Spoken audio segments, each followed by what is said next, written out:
முதலில் திரு கார்த்திகேயன், இப்போ தமிழ்நாட்டில் வாக்குப்பதிவு சதவீதம் கடந்த முறையை விட இந்த முறை அதிக அளவில் குறைந்ததற்கு என்ன காரணம்?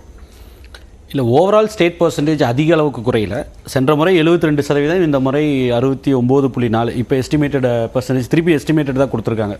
ஃபைனல் பர்சன்டேஜ் இது வரைக்கும் தரல. இப்போ கொடுத்தது கூட ஹாஃப் அன் ஹவருக்குள்ளே கொடுத்தது கூட எஸ்டிமேட்டட் பர்சன்டேஜ் தான். அதனால் பெரிய அளவுக்கு குறையலை, 3% தான். அதனால் சென்னை போன்ற நகரங்களில் அந்த பர்சன்டேஜ் வந்து குறைஞ்சிருக்கு நல்லா. சென்ற முறை 60 பக்கம் இருந்தது, 59 இருந்ததெல்லாம் இந்த முறை 52, 54, 53, 54% தான். சென்னையும் மத்திய சென்னையும் அது வழக்கமாக குறைஞ்சி வருது, அந்த அந்த நிலையில் தான் இருக்குது. அதே போல் மித்த நகரங்களான கோவையிலையும் வந்து பெரிய அளவிற்கு முன்னேற்றம் இல்லை. ஆனால் அங்கே பெரிய அளவுக்கு குறையில, சென்ற முறையோட ஒப்பிடும்போது 1% தான் வித்தியாசம். ஆனால் மதுரை அந்த இடங்களில் குறைஞ்சிருக்கு. ஆனால் இந்த மேபி இன்னொரு விஷயம் என்னென்னா, இது தேசிய அளவில் இந்த பிரச்சனை இருக்குது. நீங்கள் இங்கே மட்டும் இல்லை, பெருநகரங்களில் மும்பையிலையும் கம்மியாக தான் போலாகுது, டெல்லி கொல்கட்டாலையும் இதே போல சதவீத குறைவு அப்படின்னு நீங்க சொன்னாலும் தேர்தல் ஆணையம் கடந்த காலங்களை விட அதிகமான விழிப்புணர்வு பிரச்சாரங்களை மேற்கொண்டாங்க. அப்படி இருக்கும்போது இது அதிகரிச்சு தான் இருக்கணும், ஆனா குறைஞ்சிருக்கு அப்படின்னும் போது அது எதனால அப்படின்றத ஆய்வு செய்ய வேண்டிய ஒரு தேவை இருக்குல்ல? இல்லை, எனக்கு இந்த விழிப்புணர்வு பிரச்சாரத்தில் வந்து எனக்கு ஒரு பெரிய அதனால தான் வந்து இன்க்ரீஸ் ஆகணும் இது இல்லை. ஏன்னா விழிப்புணர்வு இல்லாமலாம் இல்லை. இந்த காலத்தில் 18லேருந்து 25%, 25 வயசில் இல்லை 18லேருந்து வாட் எவர் வித் ஏஜ் இருக்கிறவங்களுக்கு வாக்கு செலுத்தணும் அப்படின்றத சொல்கிறதுக்கு தேர்தல் ஆணையம் வந்து சொல்கிறதுனால தான் வரணும், இல்லை வாக்களிக்கிறதோடைய முக்கியத்துவத்தை வந்து அவங்க எஜுகேட் பண்ணி தான் கொண்டு வரணுன்றது அதில் எனக்கு ஒன்றும் பெரிய இது இல்லை. அதில் அதை தாண்டி லார்ஜர் இஷ்யூ வந்து ஒரு டிசல்யூஷன்மெண்ட் இருக்குது. அவங்களுக்கு வருவதற்கான ஆர்வ குறைபாடு தான் நம்ம பார்க்க வேண்டியதாக இருக்குது. அதற்கு காரணம் வந்து வாக்கு செலுத்தணுமா இல்லையா, அந்த அத்தியாவசியம் என்னன்றதை புரிஞ்சுக்கிறத தாண்டி ஏதோ ஒரு விரக்தி அவர்களுக்கு இருக்கலாம். அது பொதுவாக நான் வந்து அரசியல் கட்சிகள் மேலே தவறு இருக்குது, ஆனால் அதுக்காக எல்லா அரசியல் கட்சியும் தவறு, அரசியலே மோசம், அதனால தான் அவங்க வர்றதில்லை அப்படின்னு சொல்கிறது இல்லை. இருக்கக்கூடிய ஒரு 10 ஆண்டுகள் ஆட்சி நடக்குது, அந்த 10 ஆண்டுகள் முடியும் பொழுது அதற்கான ஒரு ரெஃபரண்டம் நடக்குது. அப்படின்ற போது மக்களுக்கு வந்து ஒரு அயற்சி ஏற்படுறதுக்கான வாய்ப்புகள் இருக்குது. பெரிய மாற்றம் வந்து அங்கே ஒன்றும் வரப்போகிறதில்லை. அது 2 விதமாக புரிஞ்சுக்கலாம். ஒன்று, 10 ஆண்டுகளில் ஆட்சி செய்தவர்களுடைய சார்பாக இருக்கக்கூடிய கட்சிகள் வைக்கக்கூடிய வாதம் இருக்கு இல்லையா, பாஜக சார்பாக இளைஞர்கள். ஏன்னா வந்து 2019 நம்ம ரொம்ப நல்லாவே பார்த்தோம், 2014 பார்த்தோம். அந்த 18லிருந்து 25% இருக்கக்கூடிய வாக்காளர்கள் எல்லாம் ஃபைனல் டேட்டா வந்ததுக்கப்புறம் கணிசமான அளவு, ஏறக்குறைய வந்து 3ல் 2 பங்கு வந்து பாஜகவுக்கு வாக்களிச்சிருந்தாங்க. 2014 UPA 2 முடிஞ்சு ரெஜிம் சேஞ்ச் ஆனப்போ அந்த விரக்தி தான் இந்த குறைவுக்கு காரணம். அப்படின்னா விரக்தியா இருந்ததுன்னா அந்த அரசு மேல அந்த கோவத்தை வந்து அதிகமா வாக்களித்து தானே காண்பிச்சிருக்கணும், அதுக்கு மாறா நடந்திருக்கு.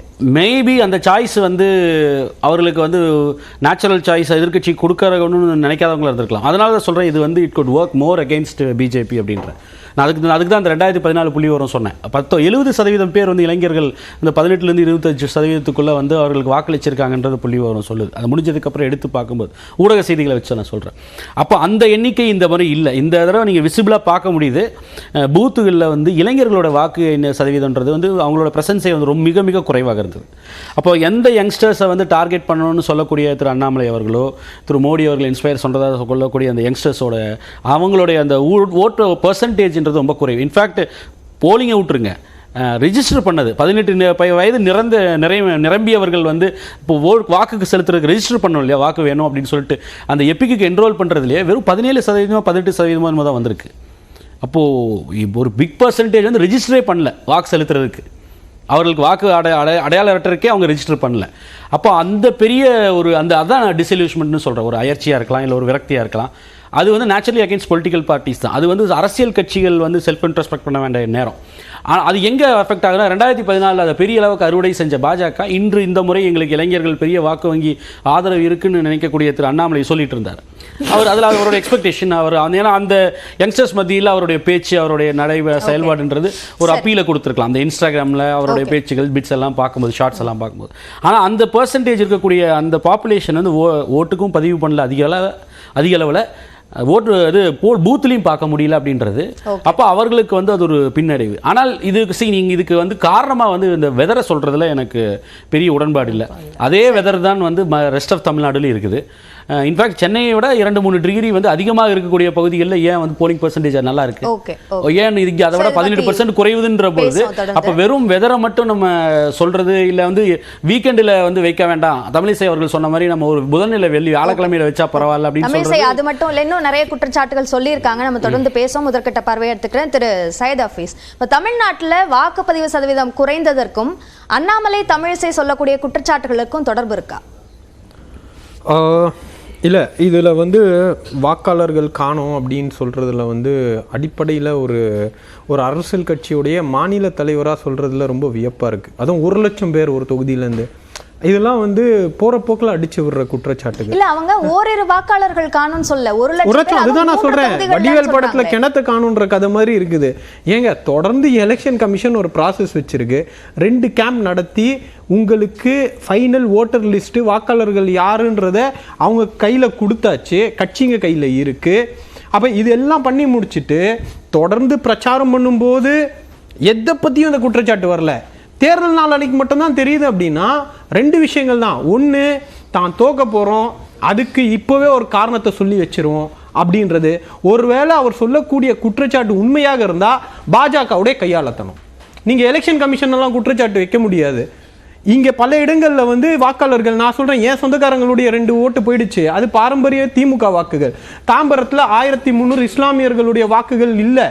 அப்போ இதெல்லாம் நடந்துகிட்டு இருக்கிறப்போ நீங்கள் கொண்டு வந்து 1 லட்சம் காணும் அப்படின்னு ஒரு 15 லட்சம் வாக்காளர்கள் கொண்ட ஒரு பாராளுமன்ற தொகுதியில் ஒரு 8% வாக்காளர்கள் காணும் அப்படின்ற குற்றச்சாட்டை எந்த அடிப்படையில் சொல்றீங்க? அப்ப எலெக்ஷன் கமிஷன் நீங்க சொல்றீங்க திமுகவோட பாரம்பரிய வாக்குகள் காணும், இஸ்லாமியர்களோட வாக்குகள் காணும். ஏன் அதை பத்தி திமுகவோ அதிமுகவோ பேசல? ஒரு மௌனம் இருக்கு அப்படின்னு தமிழிசை சொல்றாங்க. ஒரு 1000 ஓட்டுகள்ன்றது அது போலிங் டே அன்னைக்கு தான் தெரியும். ஆனால் 1 லட்சம்ன்றது இந்த ப்ராசஸ் என்னென்னா, ஒவ்வொரு வாட்டியும் எலெக்ஷனுக்கு முன்னாடி 4 மாதத்துக்கு முன்னாடி 3 மாதத்துக்கு முன்னாடி எலெக்ஷன் கமிஷன் ஒரு கேம்ப் நடத்தி ஒரு ஃபைனல் லிஸ்ட்டை கட்சிகள் கையில் கொடுக்கும். அப்போ கொடுத்தப்ப நீங்கள் வெரிஃபை பண்ணீங்களா இல்லையா பாஜக? அப்போ வெரிஃபை பண்ணியிருந்தா அன்றைக்கே அந்த பிரச்சனையை எழுப்பி இருக்கணுமா, எழுப்பக்கூடாதா?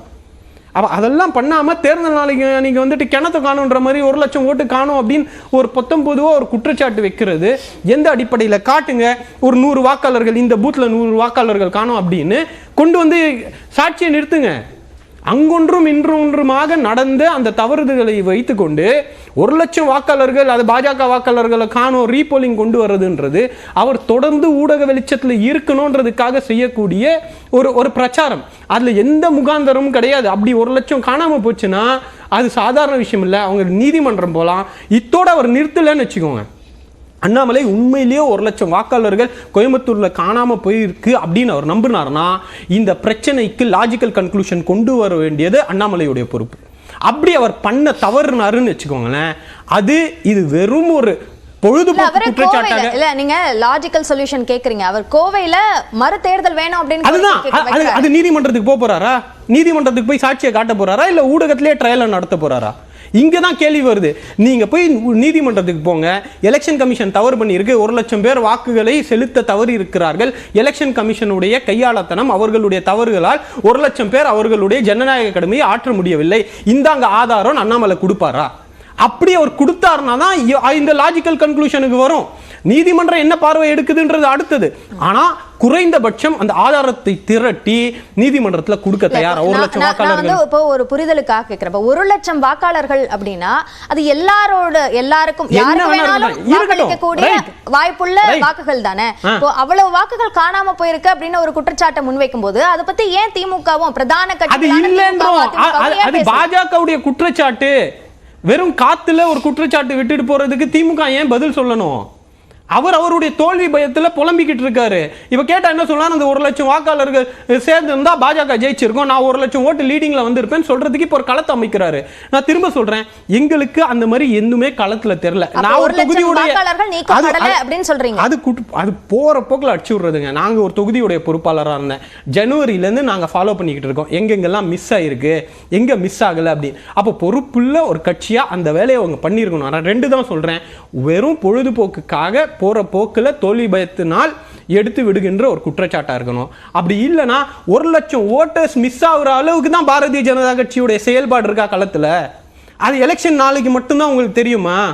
அதுக்கு முன்னாடிலாம் என்ன பண்ணிட்டு இருந்தீங்க? பூத் ஏஜென்ட்ஸ் என்ன பண்ணிட்டு இருந்தாங்க? BLA2 என்ன பண்ணிட்டு இருந்தாங்க? போய் பார்க்கலையா? ஒரு பூத்துக்கும் 1000 ஓட்டு அதை வெரிஃபை பண்ணலையா? பண்ணாம திடீர்னு தேர்தல் நாளன்னைக்கு தான் வருதா? அப்ப இதெல்லாம் ஒரு ஆனா இந்த எண்ணிக்கை வந்து ரொம்ப பெரிய எண்ணிக்கையா இருக்கு, அப்படி massive-ஆ அப்படி இருக்கு. உண்மையாக இருந்தா அதை கோயம்புத்தூர்ல விசாரிக்கப்படணும்ன்ற விஷயத்தை ஏன் சொல்ல மாட்டேங்கிறீங்க? அது இது பொய் தான் அப்படின்ற முன்முடிவுக்கு எந்த அடிப்படையில வர்றீங்க? ஏன் யார் குற்றச்சாட்டு வைக்கிறாரோ அவர் தாங்க அந்த முன்னெடுப்பு எடுக்கணும். அண்ணாமலை குற்றச்சாட்டு வைக்கிறாரு, நீங்க வந்து ஒருத்தர் உங்களுடைய பர்ஸை தீட்டிட்டாரு குற்றச்சாட்டு வச்சா நீங்க தான் போலீஸ் ஸ்டேஷன் போகணும். நாங்க நின்று வேடிக்கை பார்த்துட்டு இருக்கிறவங்களாம் இல்ல அதை போய் பாருங்க அது பண்ணுங்க அப்படின்னு சொல்ல முடியாது. அது ஒரு முகாந்திரமே இல்லாத ஒரு குற்றச்சாட்டு. அப்படி 1 லட்சம் வாக்காளர்கள் உண்மையிலேயே மிஸ் ஆயிருந்தா கோயம்புத்தூர்ல பெரிய அளவுக்கு சட்டம் ஒழுங்கு தர்ணா பிரச்சனையே நடந்திருக்கும். அப்படிலாம் எதுவுமே நடக்கல. வாக்காளர்களுடைய சதவீதம் குறைவதற்கான எஸ். ஸ்ரீராம் கிட்ட கேட்போம்.